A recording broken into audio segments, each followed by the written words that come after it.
በጣም ይገርም ታሪክ ልንገራችሁ። ሸዋሸዋ መልኩን ቀይሮ መጥቷል። አንዲት ጎረቤቴ የሚከራይ ቤት አለ ብላ ለጥፋ ነበር። እሱ ላይና ተከራይ ነኝ ብሎ ይመጣል።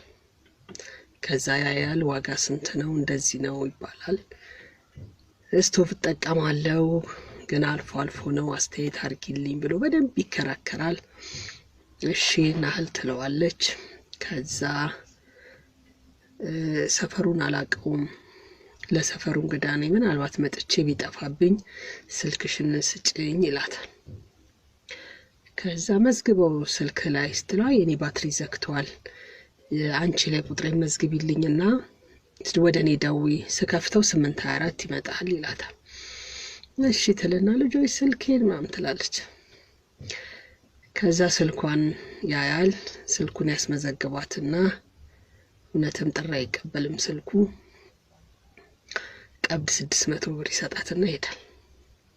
ከዛ የዛን ዕለት ማታ ይመጣል። 1 ሰዓት ምናምን አካባቢ ይመጣና ይደውልላታል። እናቱ ጠዋት ቀብድ የሰጠውሽ ነኝና ሰፈሩ ጠፋኝ የቱ ጋ ነው ይላታል። ወይ ምኑ ጋር ቆመሃል ምናምን ስትለው እንደዚህ አይነት የሚባል ቦታ በቃ እዛው ጠብቀኝ መጣሁትና ሄዳ ታመጣዋለች። ሄዳ ስታመጣው አንድ ፍላት ቴሌቪዥን በጎኑ ይዟል ከነ ካርቶኑ።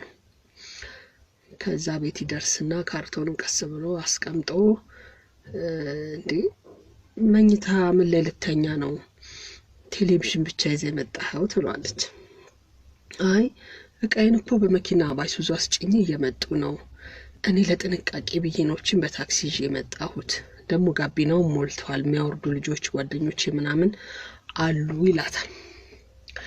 ከዛ በእናትሽ ስልክ ቶሎ ቶሎ ነው ባትሪ የሚዘጋው፣ የት እንደደረሱ ልደውል ስልክሽን አውሽኝ ይላታል። ያው ልጆች ስልክ ትልና ቁጥሩን ንገረኝ በላይ መጀመሪያውን ሲነግራት ጥሪ አይቀበልም ወይ ጥሪ አይቀበልም ትሏለች። በቃ እሺ ሌላ ቁጥር አለኝ ስንት ነበር? ቆይ አንድ ጓደኛ አብሯቸው ነው ያለው ይልና ይቀበላታል። ከዛ ቁጥር ይመታና ሲደውል ይጠራል። ያም ያነሳል። ሄሎ እንዴት ነው የቱ ጋር ናችሁ? በቃ እሱ ጋር ስትደርሱ በስተቀኝ ትገባላችሁ። ከዛ እሱ ጋር የሆነ ወፍጮ ቤት አለ፣ እሱ ጋር ጠብቀኝ፣ እኔም እዛ ጠብቂያት ነው ያመጣችኝ፣ እሱ ጋር ጠብቀሃለሁ። ሄሎ ይሰማል? ስለዚህ ደርሳችኋል ማለት ነው ምናምን እያለ ያወራ ግቢውን ይወጣል። ከዛ በኋላ ስልኩን ይዞ ተሰወረ። ቢታይ የለም እንዴ መቼም ቴሌቪዥን አስቀምጦ ስልክ ይዞ አይሄድም አምን ብላ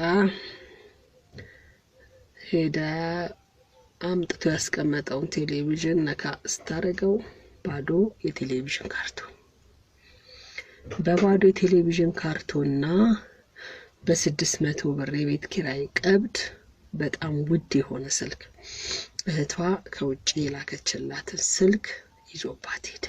ቤቷ ድረስ መጥቶ ሰረቃት ማለት ነው።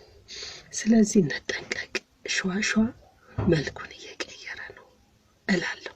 ለጥንቃቄ ያክል ነው።